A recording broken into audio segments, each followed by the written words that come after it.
விடுதலைக்கு வந்து ஒரு ஒரு சாங் அப்படின்னு கேட்டா படம் பார்த்தாரு, எதுவுமே பேசல அதை பத்தி. அவருடைய பிலீஃபுக்கு ரைட் ஆப்போசிட்டா ஒரு ஸ்டேட்மெண்ட்ல படம் முடியுது. ஒரு சாதாரண காட்சியை அப்படி மாத்தக்கூடிய ஒரு மெஜிஷியன், மியூசிஷியன்றதோட ஒரு மெஜிஷியன் தான் என்னுடைய பார்வையில். எல்லாருக்கும் வணக்கம். ரெண்டு பேரும் நிறைய பேசிட்டாங்க. நம்ம ரசிகர்களா ராஜா சார் மியூசிக்கை கேட்டு வளரும்போது என்னெல்லாம் நமக்கு தோணுமோ அதெல்லாம் அவங்க சொல்லிட்டாங்க. எனக்கு வந்து ராஜா சார் மியூசிக் பற்றி எப்போ கேட்டாலும் வந்து நான் ஒன்று தான் சொல்லுவேன். அது வந்து எங்கள் அம்மாவுடைய அன்பு மாதிரி. It's a constant, it never changes. நமக்கு வாழ்க்கையில் நிறைய என்னென்னவோ மாற்றங்கள் வந்தாலும் அவர் மியூசிக் நமக்குள்ளே ஏற்படுத்துகிற அந்த உணர்வு வந்து எப்போதும் அப்படியே தான் இருந்திருக்கு. ராஜா சாரோட பழகிறதும் ஒர்க் பண்ணுறதும் வந்து இது அவர் சொன்னதுக்காக சொல்கிறேன், நான் ரங்கராஜ் சொன்னதுக்காக சொல்கிறேன். அவ்வளோ இலகுவாக, அவ்வளோ எளிமையாக, எந்த விதமான கான்ஃப்ளிக்டோ ஒரு மிஸ் அண்டர்ஸ்டாண்டிங்ஸோ அல்லது கன்ஃபியூஷன்ஸோ இல்லாமல் நீட்டாக ஸ்மூத்தாக அவ்வளோ ஃப்ரெண்ட்லியாக இருக்கும். ஃப்ரெண்ட்லின்ற டேர்ம் நான் ஏன் யூஸ் பண்ணுறேன்னா, he treats me as an equal. ஒரு டைரக்டரை அவர் அப்படி தான் பார்க்குறாரு. அவர் முதல் படத்துக்கு மியூசிக் பண்ணும்போது எனக்கு 1 வயசு.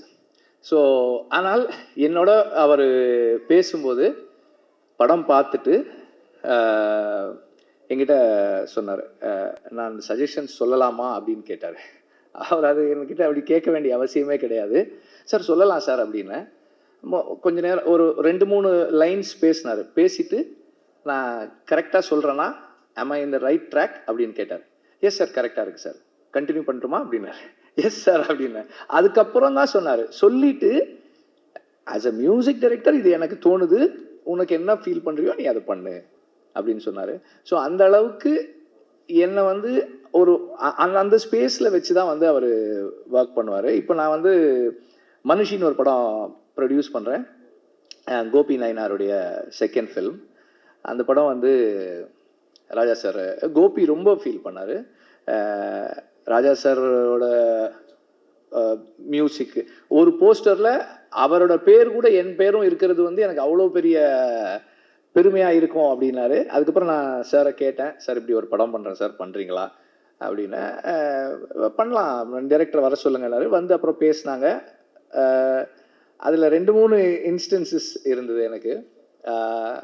இதை நான் சொல்கிறது எதுக்குன்னா, ஒரு கம்போசராக அவருடைய ஒர்க் ஒரு ஒரு வேலை செய்கிறாரு, அதுக்கும் அவருடைய பர்சனல் லைக்ஸ் டிஸ்லைக்ஸ் அண்ட் ப்ரிஃபரன்சஸுக்கும் எவ்வளவு டிஸ்டன்ஸ் வச்சுக்கிறாரு அப்படின்றதுக்காக தான்.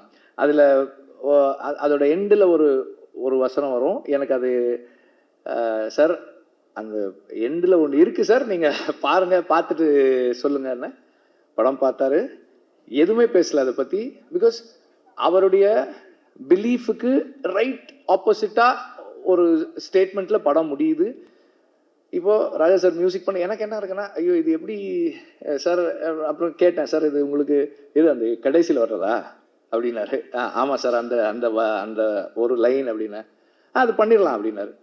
ஒன்றுமே சொல்லலை. அதுக்கு ரொம்ப பியூட்டிஃபுல்லாக ஒரு மியூசிக் கம்போஸ் பண்ணி அதை பண்ணார். அப்புறம் அதில் ஒரு ஒரு ஒரு போலீஸ் ப்ரொசீஜரல் சீன். அது ஒரு சாதாரண ஒரு போலீஸ் ப்ரொசீஜர். அது வாங்க உட்காருங்க, இது பண்ணுங்க அது பண்ணுங்க, அப்படி ஒரு சீனு. அந்த சீனை ராஜா இது அவரோட ஒர்க் பண்ண எல்லாருமே சொல்லியிருக்காங்க, நானும் சொல்லணுன்றதால இதை சொல்கிறேன். அது வந்து ஒரு அவ்வளோ ஒரு ஒரு ஒரு ஹியூமன் ஸ்டோரியாக மாற்றுறது இருக்கு இல்லையா, ஒரு அந்த மியூசிக்கினுடைய பவர், அந்த மேஜிக். அப்புறம் ராஜா சார் பேக்ரவுண்ட் ஸ்கோர் பண்ணும்போது நம்ம போய் உட்காந்து பக்கத்தில் பார்க்குறோம். அவர் ஏதோ பண்ணிகிட்டே இருப்பார். இது இப்போ ப்ளே பண்ணி நான் ரெக்கார்ட் பண்ணிகிட்டே இருப்பேன். அவர் பண்ணுறதெல்லாம் வீடியோவில் எடுத்துகிட்டே இருப்பேன். அவர் பண்ணுற ஈஸ் பார்க்கும்போது நமக்கு என்ன தோணும்னா, இது ரொம்ப ஈஸி போல் இருக்கே இது. அவர் உட்காந்து அப்படியே பண்ணுவார். இப்போ ப்ளே பண்ணு, அப்படி ஒரு மெஸ்மரைசிங்காக இருக்கும். ஓ இவ்வளோ ஈஸி தானே, நம்ம பண்ண கூட பண்ணிடலாம் போல் இருக்கே அப்படின்ற மாதிரி எஃபர்ட்லெஸ்ஸாக ஒரு மியூசிக்கை கொண்டு வந்து ஒரு சாதாரண காட்சியை அப்படி மாற்றக்கூடிய ஒரு ஒரு மெஜிஷியன், மியூசிஷியன்றதோட ஒரு மெஜிஷியன் தான் என்னுடைய பார்வையில், நான் அவரை பக்கத்தில் இருந்து பார்த்ததில்ல. அதே மாதிரி பல பேர் சொல்லியிருக்கிற அதே விஷயம்தான். இப்போ விடுதலைக்கு வந்து ஒரு ஒரு சாங் அப்படின்னு கேட்டால் 2 டியூன் நல்லா இருக்கு, இன்னொன்று பண்ணலாமா, இன்னொன்று பண்ணுறாரு, அதுவும் நல்லா ஒரு 5 டியூன் பண்ணிட்டார் ஒரு சாங்குக்கு. அப்போ ஒரு சாங் இருக்க வேண்டிய இடத்துல 3 சாங் ஆயிடுச்சு படத்தில். அந்த மாதிரி என்னை வந்து அவ்வளோ தனக்கு அவ்வளோ நெருக்கத்தில் அலவ் பண்ணி he is letting me see himself, அவரோட பேசுறது, அவரோட எக்ஸ்பீரியன்ஸஸை ஷேர் பண்ணிக்கிறது, இதெல்லாம் அவ்வளவு என்ரிச்சிங்காக இருக்குது எனக்கு as a person. And as a film maker அவர் அந்த ஒரு ஃபில்மை அண்டர்ஸ்டாண்ட் பண்ணிக்கிறது, அப்ரோச் பண்ணுறது, and way he treats background score for a film. ஒரு சீன் பார்த்துட்டே இருந்தார், அவர் நோட்ஸ் எழுத ஆரம்பிக்கும் போது சொன்னார், அந்த சீன் ரொம்ப நல்லா இருக்குது, அதனால் அதை அப்படியே விட்டுருவோம், மியூசிக் வேண்டாம் அப்படின்னாரு. இதெல்லாம் வந்து எனக்கு நார்மலாக நம்ம இது வரைக்குமான அனுபவம் வந்து ரொம்ப நல்லா இருக்குது, நம்ம இன்னும் நல்லா ஒரு மியூசிக் பண்ணணும் அப்படின்றது ரொம்ப நல்லா இருக்குது. Let us stay away, let us give the space for silence அப்படின்றது, இதெல்லாமே வந்து ரொம்ப ஸ்பெஷலானது. These are all my personal experiences. And Raja சாருடைய லைஃபை படமாக எடுக்கிறது அப்படின்னும் போது it's a big documentation of a nation. இந்த நாட்டினுடைய ஒரு அவர் ஒர்க் பண்ணிக்கிட்டு இருக்க இந்த 40+ இயர்ஸ் ப்ளஸ் அவர் அந்த பாயிண்ட்டுக்கு வர்றதுக்கு முன்னாடியான 40 இயர்ஸ், இவ்வளவு காலங்களையும் ஒரு நாட்டினுடைய வரலாற்று பதிவாக அவருடைய இசையில் நாம் கொண்டு வந்து சேர்க்கிறோம். Because film music is our bookmarks of life. ஒரு பாட்டை கேட்டால் ஒரு அனுபவம் வரும். எனக்கு வந்து தேவர் மகன் சாங் கேட்டால், நானும் என் ஃப்ரெண்டும் வந்து ஒரு ராணிப்பேட்டிலேருந்து வெள்ளூர், எனக்கு அப்போ ஜாண்டிஸு, வீட்டில் உட்கார வச்சுருந்தாங்க, எங்கள் அம்மாவுக்கு தெரியாமல் சைக்கிள் எடுத்துக்கிட்டு போனோம். அங்கேருந்து போய் அந்த படத்தை பார்த்துட்டு திருப்பி வந்தோம்.